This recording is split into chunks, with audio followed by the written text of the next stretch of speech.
At 63, Denise Carter knew grief wasn't always loud. Sometimes it came in silence, sometimes it looked just like her late husband's glasses sitting alone on the table. And sometimes it crashed right into a funeral, bold as anything, wearing a tight black dress, and calling itself the dead man's wife. Denise had been Leonard's wife for 17 years. They built their life together in a brick house just outside Charlotte, in a black neighborhood where everyone watched each other's backs. Leonard ran Carter Commercial Properties. He restored buildings, signed deals, and made sure everyone knew his name. Denise was with him every step. She covered payroll when money was tight, wrestled with contracts, talked tough with suppliers, and even dipped into her own retirement to keep things afloat during the recession. But Marcus, Leonard's son from his first marriage, never saw her as a true partner. To him, she was just the woman his father married after his mother died. He stayed polite while Leonard lived, but his courtesy always felt like a wall. Then Leonard died, just dropped from a heart attack during a work trip to Atlanta. The shock barely had time to settle before Marcus walked into Denise's house the next morning, acting like a boss. "The company attorney will handle the estate," he said, settling into Leonard's chair like he owned the place. "You won't need to worry about the complicated parts."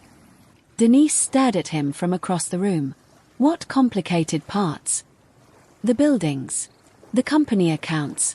Dad's investments. And the home." Marcus paused. "We'll discuss the house after the will reading." He sounded cold, not grieving, more like someone settling scores than mourning. 3 days later, Leonard's funeral drew a crowd, everyone from business partners to families he'd helped. Denise sat in the front row, navy dress, hands folded. Marcus sat beside her. Then the church doors banged open. In walked a tall black woman, maybe late 50s, with a younger woman by her side. Both in black. They strolled down the aisle like they had every right to be there. The older woman stopped at Leonard's casket. "My name is Vanessa Grant," she said, voice calm. "Leonard was my husband." A hush rolled through the church.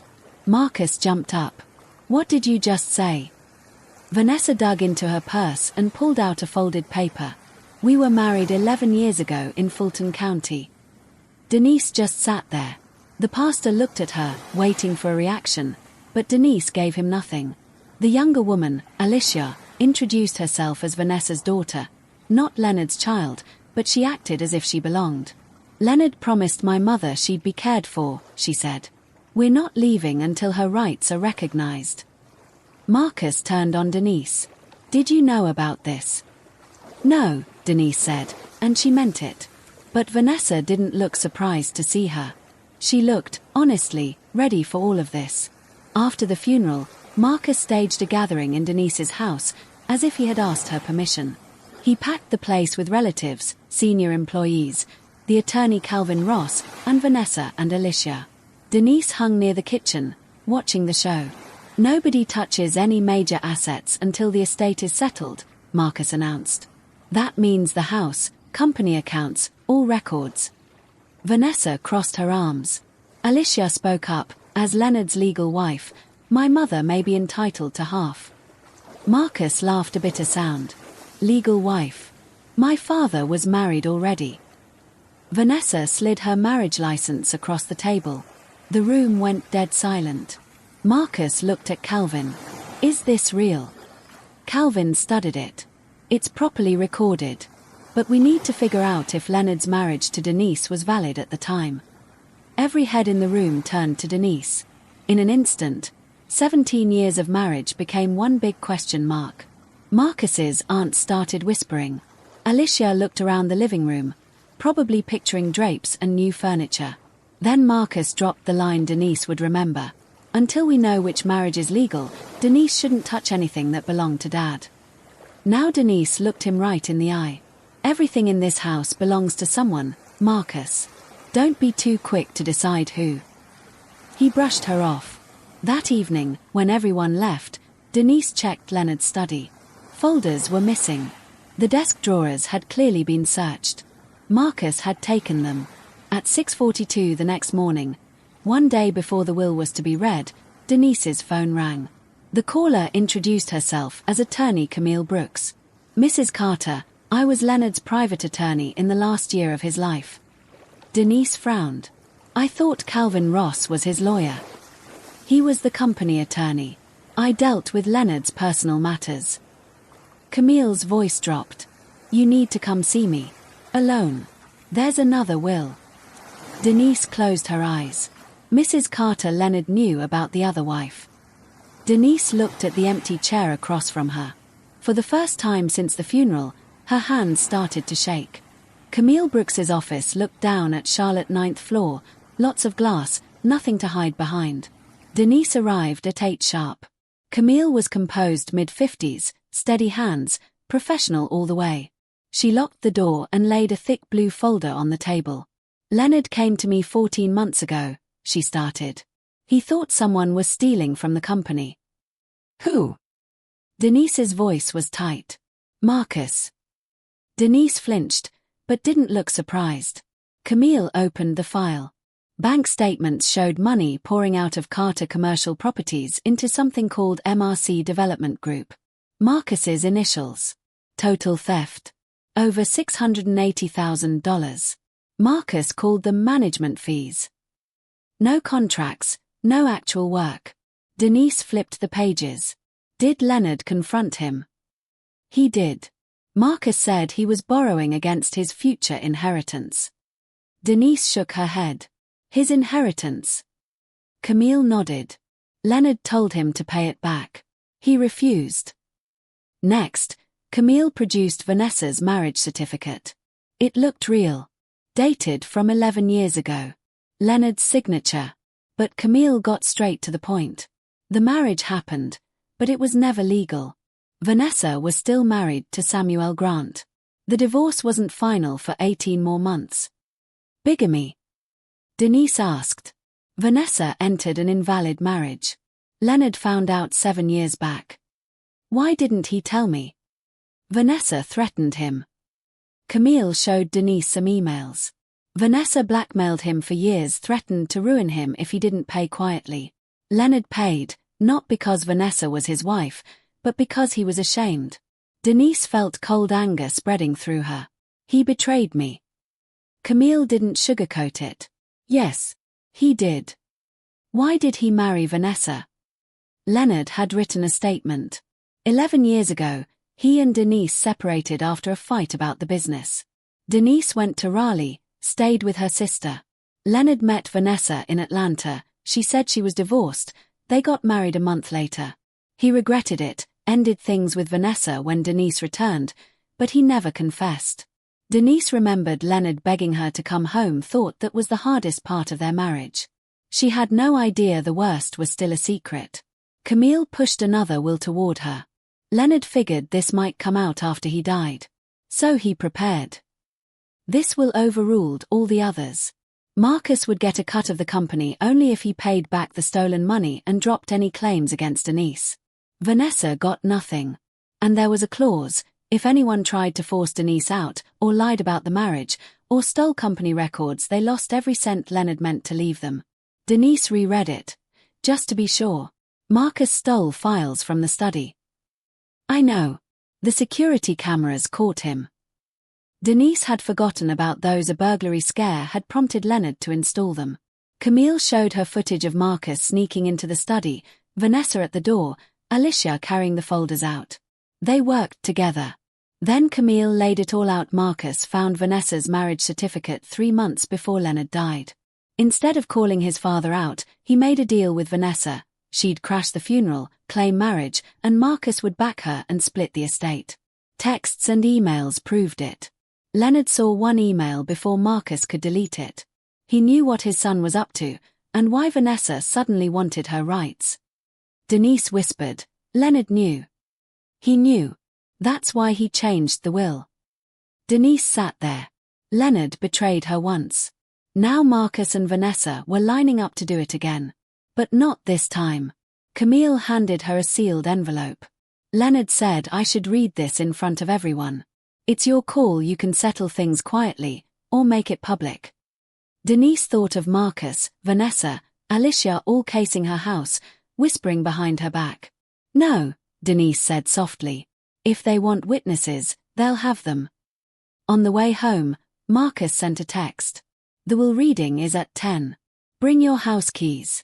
Depending on the result, you might need to find somewhere else to stay. Denise set the phone down without replying. Marcus thought he was about to inherit it all. Vanessa thought her marriage paper was worth millions. Neither understood. Leonard's last will wasn't just about money. It was a trap for anyone who mistook Denise's quiet for weakness. The will reading took place in the company's biggest conference room. Marcus planted himself at the head of the table. Vanessa and Alicia sat beside him. The room crammed with relatives, the company attorney, and Marcus's lawyer. Denise walked in with Camille. Marcus scowled. Who's she? Camille calmly laid out her credentials. I'm the executor of Leonard's final will. Marcus looked at Calvin. I thought you were the executor. Calvin shook his head. Not anymore. Camille pulled out the will. Marcus's bravado vanished. Vanessa whispered to Alicia, looking anxious. He promised me. Camille addressed the marriage situation first. Denise and Leonard were legally married for 17 unbroken years.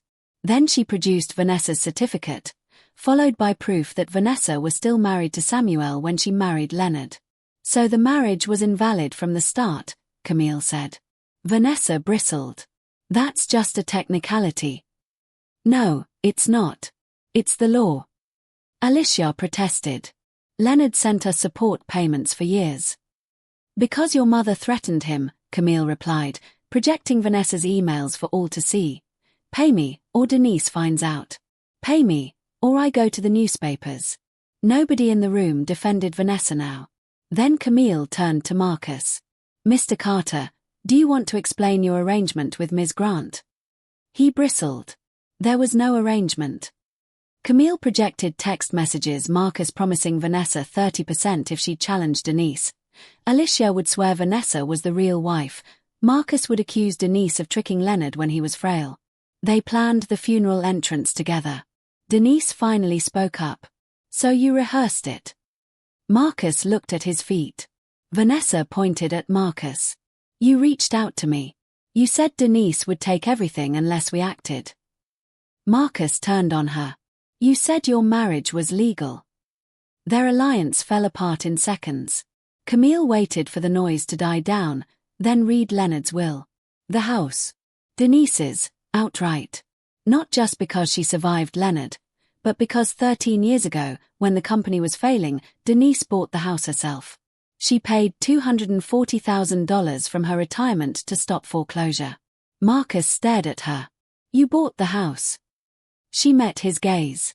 And the original office, too. He never knew.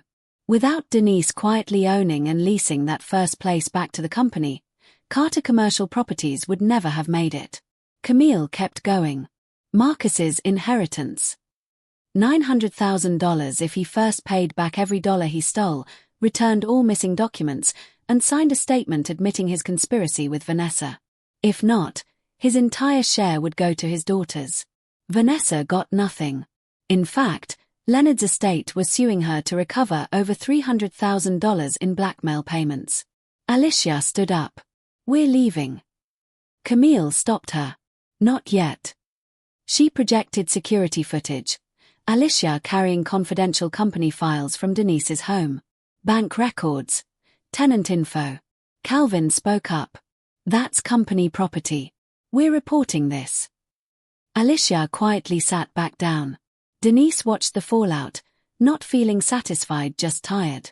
Revenge wasn't victory. It was just people finally arriving at the end of the path they chose. Camille opened Leonard's last letter, no excuses, just the truth. He admitted the affair, the cover-up, hiding it all from Denise because he was ashamed, afraid he'd lose her. He apologized for turning his weakness into her burden. Then, for Marcus, Leonard left something direct. A son doesn't become a man by inheriting what someone else built. He becomes a man by refusing to steal what another sacrificed to save. Marcus actually looked ashamed. Finally, Leonard's words for Denise. She gave us a second chance. Anyone who tries to remove her from what she gave will remove themselves from my estate. The room was so quiet you could hear people breathing. Vanessa left first. The marriage certificate never left the table. Alicia walked out after her, eyes down, no longer thinking about redecorating Denise's house. Marcus sat, stunned. What happens now? You have 30 days, Camille said. Repay the money and take responsibility, or your inheritance goes to your daughters. He turned to Denise. You knew all of this yesterday. Yes. And you still let me tell you to bring your keys. Yes. Why didn't you warn me? Because warnings are wasted on people who know exactly what they're doing, Denise answered. And you knew. For the first time, Marcus didn't look so sure of himself, he just looked lost. He repaid the money. Sold his expensive truck, the vacation place, his stakes in a couple of projects. He signed the statement and stepped down from the company for a year. Vanessa settled the lawsuit and walked away from any claim to Leonard's estate. Alicia, after returning everything, stayed out of jail. Denise became chairwoman of Carter Commercial Properties. She didn't rename the company or erase Leonard, but she also stopped letting his name overshadow her own. 6 months later, Marcus showed up at Denise's door holding her house keys, the ones he'd once threatened to take. I found these in Dad's desk, he said. Denise took them. Are you sorry because you lost? She asked. At first, yeah, he admitted. Now I get there was never anything for me to take. Denise opened the door, but didn't invite him in. Forgiveness isn't a prize for regret, it's a choice you make when you're ready. Come back Sunday. Bring your daughters. They can have dinner here. Marcus nodded. Small steps. Maybe not forgiveness, but the beginning of it. Denise closed the door behind her and returned to the life and the home she'd saved, her name finally standing where it belonged. They'd called her the second wife, but in the end, there was never another legal wife, just another lie. And anyone who gambled on that lie paid the price, without Denise ever needing to raise her voice. They thought they got away with it. But Denise made sure they never did. Some people believe silence means surrender. But Denise proved that the quietest person in the room may be the only one holding the truth. Marcus wanted her keys. Vanessa wanted her husband's fortune. Alicia wanted a place in a family that was never hers to divide. In the end, Denise kept the home, took control of the company and allowed their own evidence to expose them. Subscribe to Revenge and Redemption Tales, because here, betrayal may remain hidden for years, but every choice leaves a footprint, and regret always finds the person who created it. Thank you for watching.